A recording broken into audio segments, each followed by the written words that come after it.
गोपालं श्रीबालं मुकुन्दाष्टकं करारविन्देन पत्रारविन्दं मुखारविन्देन विनिवेशयन्नं पत्रस्य पुटेशयानं बालं मुकुन्दं मनसा स्मरामि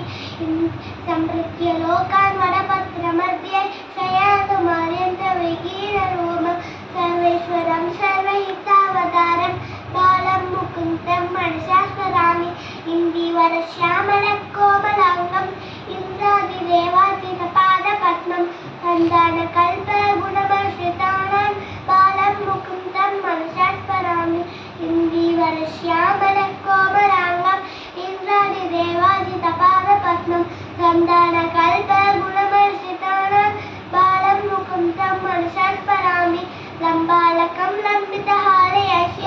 शृङ्गारलीलाङ्गिदडन्तपञ्चे बिम्बादलं च विशालनेत्रं बालं मुकुन्दं मनसा स्मरामि नित्यविदायाय पयोगदिनि भगीर्कदाय प्रजरायिकाय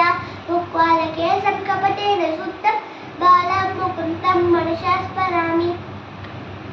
आलोक्य मातुर्मुखमागरेण स्तन्यं पिबन्तं सरसीरुवाचं सच्चिन्मयं देवमनन्तरूपं बालं मुकुन्दं मनसा स्मरामि